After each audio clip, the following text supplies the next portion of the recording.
ভিডিওতে আমরা অষ্টম শ্রেণীর প্রথম পর্যায়ক্রমিক মূল্যায়নের গণিতের 5 নম্বর স্কুলের প্রশ্নের উত্তরগুলো আলোচনা করব। একের আয়তে বলেছে 1-এর 3 এবং 1-এর 2 এর মধ্যে একটি মূলদ সংখ্যা লেখো। তো লিখবে 1-এর 3 সমান হচ্ছে 6-এর 18, তাহলে তার মাঝখানে আসছে 7-এর 18, 8-এর 18 আর 9-এর 18 মানেই হচ্ছে 1-এর 2, তাহলে 7-এর 18 আর 8-এর 18 একটি মূলদ সংখ্যা বলেছে।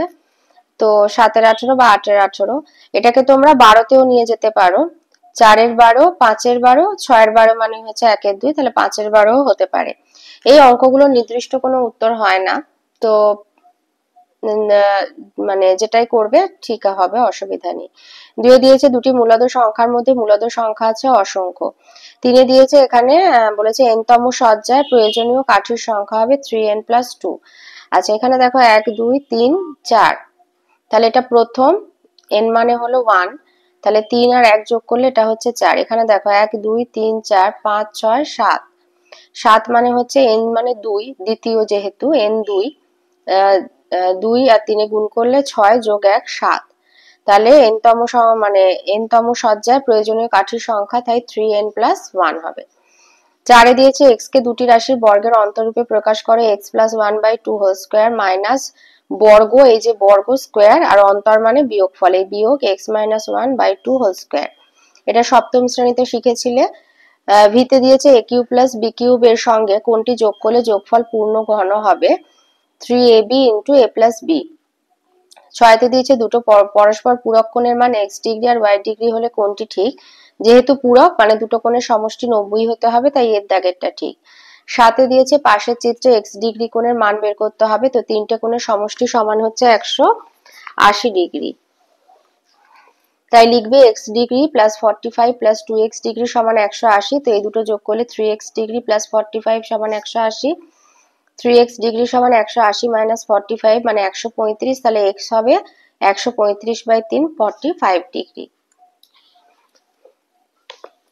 8 দিয়েছে 135 ডিগ্রি সম্পূরক কোণের মান নির্ণয় করো। সম্পূরক কোণ মানে 180 থেকে মাইনাস করবে, তো 180 মাইনাস 135 সমান হবে 45 ডিগ্রি। 2 এর আয়তে আছে বিনিময় ও সংযোগ নিয়মের সাহায্যে মান নির্ণয় করো। তো এখানে 4টে আছে, প্রথমে আর লাস্টটা আলাদা রেখে মাঝের দুটো এই যে একসাথে গুণ করবে, আর পুরোটাকে এটা এই তিনটেকে মানে এইভাবে দ্বিতীয় বন্ধনীর মধ্যে রাখবে। তারপরে এটাকে বার করে নেবে, নিয়ে এর সাথে এটা গুণ করে এইভাবে, এটা হলো বিনিময় নিয়ম, এটা সংযোগ নিয়ম, তারপরে এটা হচ্ছে বিনিময় নিয়ম, দুটো আলাদা আলাদা গুণ হয়ে যাচ্ছে। এবার কাটাকুটি করবে, যদি যায় আর না হলে গুণ করে লিখে দেবে। এখানে যেমন কাটাকুটির পরে হয়েছে 100 3003। 2 দিয়েছে ভাজ্য বলে দিয়েছে, ভাজক বলে দিয়েছে, ভাগফল কত, তো এটা ভাগ করে বার করতে হবে। তো এখানে যেহেতু 5x³ আছে, তাই জন্য আমি এই সংখ্যামালাকে 5x দিয়ে প্রথমে গুণ করলাম, এটা যেহেতু স্কয়ার, তাহলে 5x³ minus 15x² plus 25x, তো চিহ্নগুলো পাল্টে গেল, এই দুটো কেটে গেল, এরা যোগ বিয়োগ হলো 9x² মাইনাস 27x আর প্লাস 45, এবার প্লাস 9 দিয়ে গুণ করলাম, 9x² মাইনাস 27x প্লাস 45, এদের চিহ্নগুলো পাল্টে গিয়ে সবটা কেটে গেল, ভাগফল হবে 5x প্লাস 9। 3 দিয়েছে ধারাবাহিক গুণফল নির্ণয় করতে বলেছে। তো প্রথমে এটা x প্লাস by আছে ইন্টু x মাইনাস by, তো a স্কয়ার b স্কয়ারের সূত্রে গিয়ে এখান থেকে পাবো a square x square minus b square y square, এটা এমনি লিখে দিলাম। আর এখান থেকে আবার একটা সূত্রে চলে আসছি, দেখো এটা a minus b into a square plus ab plus b square মানে a কিউব মাইনাস b কিউবের সূত্র, তাই a square x square whole cube minus b square y square whole cube, তার মানে a to the power 6 x to the power 6 minus b to the power 6 y to the power 6। 4 দিয়েছে সূত্রের সাহায্যে গুণফল নির্ণয় করো। তো এখানে দেখো 3টে 99 গুণে আছে মানে 99 এর কিউব, তো এইভাবেও লিখতে পারো। তো এখান থেকে আমরা আসতে পারি 100 মাইনাস 1 হোল কিউবে। এবার a মাইনাস b হোল কিউবের সূত্রে চলে যাবে, গিয়ে এখানে এভাবে a কিউব মানে 100 whole cube minus 3 into 100 square into 1 plus 3 into 100 into 1 square minus 1 cube, এইভাবে এবার এগুলোকে 100 কিউব মানে হচ্ছে 10 লক্ষ, এটা 100 মানে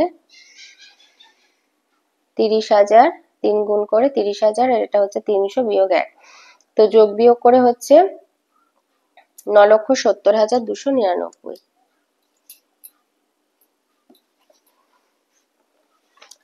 5 দিয়েছে দুটি পরস্পর সম্পূরক কোণের মানের অনুপাত 5:1 হলে কোণ দুটির মান কত?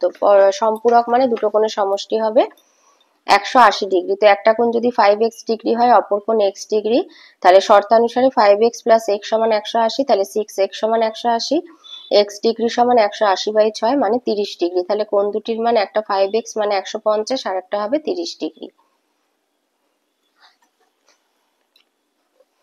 6 দিয়েছে দীপু একটা 15 সেমি দৈর্ঘ্য আর 8 সেমি প্রস্থ বিশিষ্ট কাগজের ছবি এঁকেছে, সেই কাগজের দৈর্ঘ্য প্রস্থ দ্বিগুণ হতো, তাহলে কাগজের ক্ষেত্রফলের কি পরিবর্তন হতো?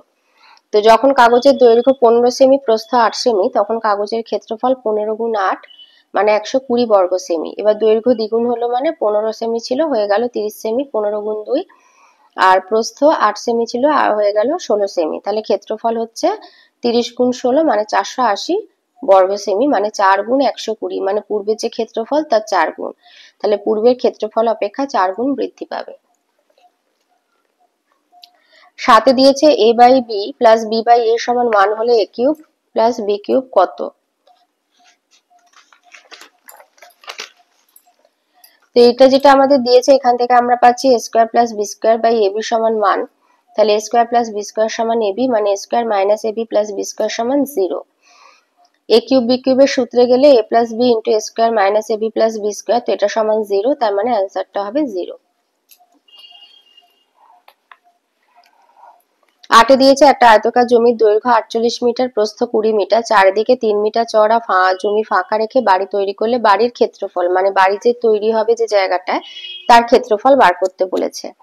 তো বাড়ি তৈরি হয়েছে যে জায়গাটা তার দৈর্ঘ্য হবে 48 মিটার বিয়োগ 3 গুণ 2, যেহেতু আয়তক্ষেত্রে দুটো দৈর্ঘ্য থাকে আর 3 মিটার ছেড়ে বাড়ি হচ্ছে, তাই 3 গুণ 2 মাইনাস করে দেবে, তাহলে 48 থেকে 6 মাইনাস হলে হবে 42 মিটার। সেভাবে প্রস্থও করবে, কারণ আয়তক্ষেত্রে প্রস্থও দুটো থাকে।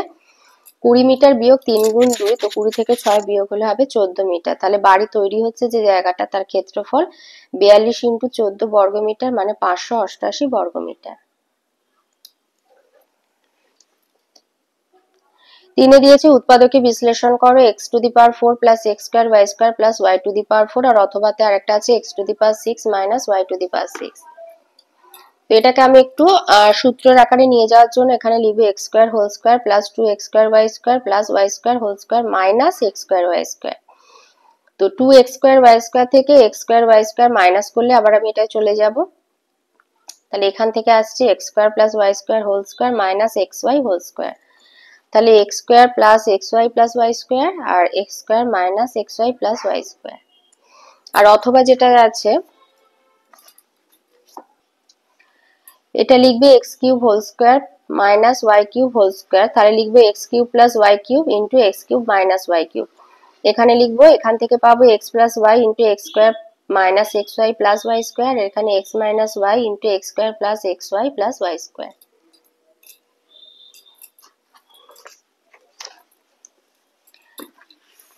4 দিয়েছে a³ + b³ সমান a + b whole cube - 3ab * a + b, সূত্র প্রয়োগ করে উৎপাদকে বিশ্লেষণ করো a³ + b³ + c³ - 3abc। তো আমাদের এখানে এটা যেটা দিয়েছে, তো সেখান থেকে আমরা লিখতে পারি a + b হোল কিউব সমান a³ + b³ + 3ab * a + b। এবার যেটা আমাদের প্রদত্ত দিয়েছে, যেটা a³ + b³ + c³ - 3abc, তো আমরা এই যে এখানে যেটা a³ + b³ বলে এটা যেটা দিয়েছে, আমরা এখানে এইটার জায়গায় এটা লিখলাম a + b whole cube - 3ab * a + b আর প্লাস c³ - 3bc, টা এভাবে লিখে দিলাম। আবার a + b হোল কিউব সমান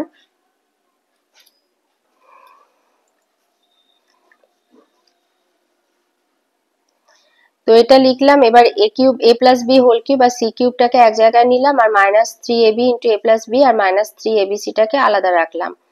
এবার a কিউব প্লাস বি কিউবের সূত্রে গিয়ে a plus B plus C whole cube minus 3 into a plus b into c into a plus B plus c, আর বাকি যেটা আছে এভাবে লিখে দেবে। এবার এটা গুণ করে নেবে, এটা লিখলে a plus B plus C whole cube minus 3 ac plus bc আর a plus B plus c, আর এখানে 3ab কমন নিলে হচ্ছে মাইনাস 3ab কমন নিলে minus 3ab into a plus B plus c. তাহলে এখান থেকে আর এখান থেকে a plus B plus c common নিলে a plus B plus C into a plus B plus C whole square minus 3 into ac plus BC minus 3ab। এবার এটাকে যদি আমরা a plus B plus C whole স্কোয়ারের সূত্রে যাই তাহলে পাবো a square plus B square plus C square plus 2ab plus 2bc plus 2ca। এখানেও দেখো আছে minus 3ac minus 3bc minus 3ab। তো এদের মধ্যে কাজ করে নেবে, মানে বিয়োগ হবে, সদৃশ পদগুলো যেহেতু বিপরীত চিহ্ন বিয়োগ করে নেবে। তাহলে a plus B plus C into a square plus B square plus C square minus ab minus BC minus AC. 4 এর অথবাতে আছে x প্লাস 1/x সমান 5 হলে x কিউব প্লাস 1/x কিউবের মান কত? তাহলে এখান থেকে পাচ্ছি x plus 1/x whole cube minus 3 into x into 1/x into x plus 1/x। তাহলে এটা x প্লাস 1/x সমান আমাদের 5 বলে দিয়েছে, তাই লিখলাম 5 কিউব মাইনাস 3 ইন্টু 5। 5 কিউব মানে 125 আর 3 5 15, বিয়োগ করে 110। 5-এ দিয়েছে শুভমের বাড়ি কোন একদিনের বাজারের খরচ দিয়েছে, দিয়ে বলেছে পায়চিত্র অঙ্কন করো। তো আগে মোট খরচটা বের করে নেবে। তো মোট খরচ হচ্ছে 360 টাকা। এবারে দ্রব্য টাকার পরিমাণ ভগ্নাংশ আর কেন্দ্রীয় কোণে ভাগ করে নেবে। তো এখানে হয়েছে 70, 150, 90 আর 50। তো এবার এটা আমরা যে কোনো মাপের একটা বৃত্ত এঁকে এই কোণগুলো আমরা বসাবো। তো যে কোনো মাপের একটা ব্যাসার্ধ নিয়ে বৃত্ত আঁকবে, এবার এঁকে কোণগুলো বসাবে। যেমন প্রথমে আছে ধরো 70 ডিগ্রি, পেন্সিল দিয়ে করবে অবশ্যই। তো এখানে এরকম দাগ দিয়ে নেবে। তো এটা লিখে দিলে এটা হলো সবজি। আর এবারে এই দাগটার সাথে মেলাবে, খাতা ঘোরাতেও পারো, না ঘুরিয়ে করলেও যদি করতে পারো অসুবিধা নেই। এইভাবে দাগ দিয়ে পরে আছে 150।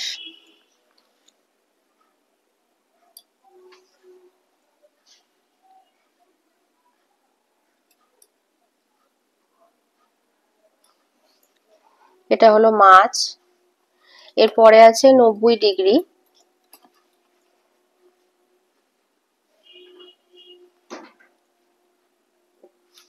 সৌরভের বাবা কই এলো না?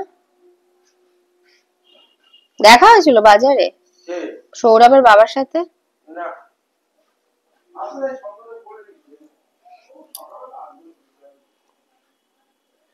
তো এইভাবে এটা 90 ডিগ্রি মুদিখানার, বাকি যেটা রইলো সেটা অন্যান্য লিখে দেবে।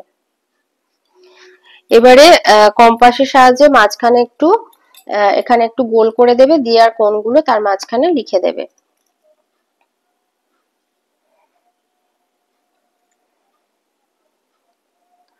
মোটামুটি সব কোণগুলো ঠিক থাকলে লাস্টে যেটা থাকে সেটা আর অত মেপে দেখার দরকার পড়ে না। তো এটা হলো 70 ডিগ্রি, এটা 150 ডিগ্রি, এটা 90, আর এটা হচ্ছে 50, শুধু 50 ডিগ্রি। এরপরে অথবাতে আছে, মানে তোমাদের দুখানা পায়চিত্র করতে হবে, মানে দুখানা না, একটা, দুটো দেবে, একটা করতে হবে। তো এখানে একটা বেকারিতে একদিনে বিক্রিত দ্রব্যের তালিকা দিয়ে দেওয়া হয়েছে। তো এখানে মোট হিসাব হয়েছে 800 টাকা। এইভাবে দ্রব্য মূল্য হচ্ছে টাকা, ভগ্নাংশ আর কেন্দ্রীয় কোণে নিয়ে যাবে। কোণগুলো যোগ করে দেখে নেবে, যদি 360 হয় তাহলে জানবে যে হিসাব ঠিক আছে। তো এইভাবে যে কোনো মাপের ব্যাসার্ধ নিয়ে বৃত্ত এঁকে নেবে। আমার প্রথমে আছে আমার 144 ডিগ্রি। এটা হচ্ছে পাউরুটি। এখানে লিখে নিলে পাউরুটি। তো তোমরা আর একটা কাজও করতে পারো, যখন বৃত্ত আঁকবে তখন বৃত্তের কেন্দ্র ধরে আর একটা ছোট করে বৃত্ত ভেতরে এঁকে নেবে, তাহলে একেবারে আর কোনো কিছু করতে হবে না, শুধু মানে কোণগুলো বসিয়ে এইভাবে আর একটা ছোট করে বৃত্ত টেনে রেখে দেবে। টেনে রেখে দিলে তাহলে একেবারে শুধু কোণগুলো বসিয়ে নেবে। এরপরে আছে 45 ডিগ্রি, এই দাগটার সাথে মেলাবে, মিলিয়ে 45 ডিগ্রি। এই হচ্ছে আমরা ভেতরে স্কেল ধরে যাচ্ছি, এই 40, এই 45।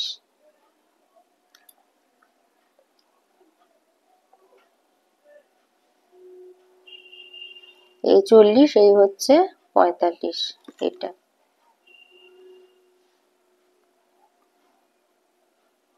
তো একেবারেও কোণগুলো লিখে দিতে পারো, 44 ডিগ্রি, এটা হলো 45 ডিগ্রি, তাহলে এটা হচ্ছে স্লাইস রুটি।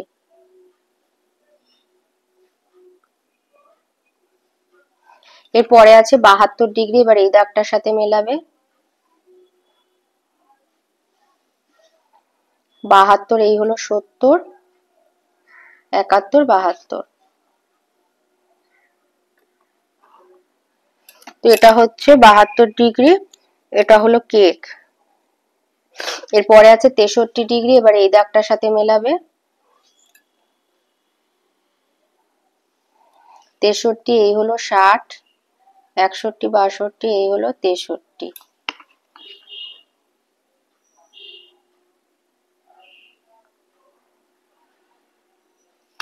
এই হলো 63 ডিগ্রি, আর পড়ে আছে আমার 36 ডিগ্রি।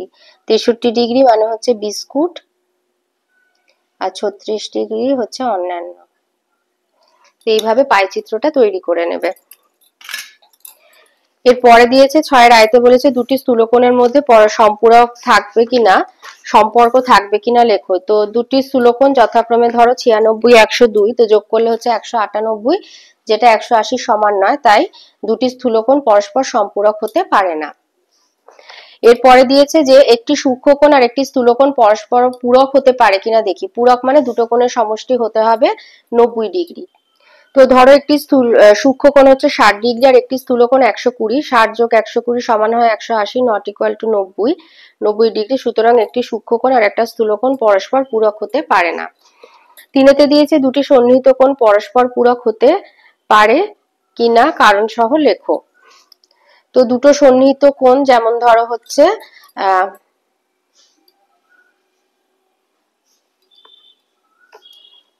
ABCD, তাহলে দুটো সন্নিহিত কোণ হলো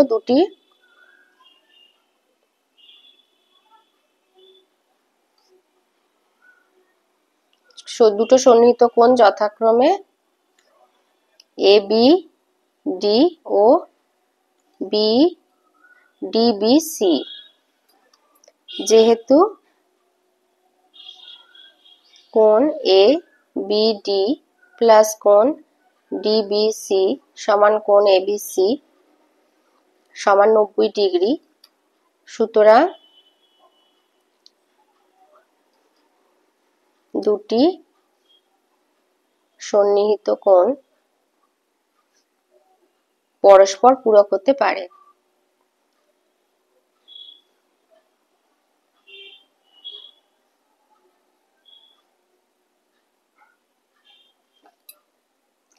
চারে বলেছে দুটি সমকোণ পরস্পর সম্পূরক হতে পারে কিনা। দুটি সমকোণ মানে ধরো BOD, তো এই ও বিন্দুতে AO দণ্ডায়মান। তো বলেছে দুটি সমকোণ লিখবে যেহেতু কোণ BOA যোগ কোণ AOD সমান হচ্ছে 180 ডিগ্রি, সুতরাং কারণ লিখবে কারণ কোণ BOA সমান কোণ AOD সমান 90 ডিগ্রি, সুতরাং দুটি সমকোণ পরস্পর সম্পূরক হতে পারে।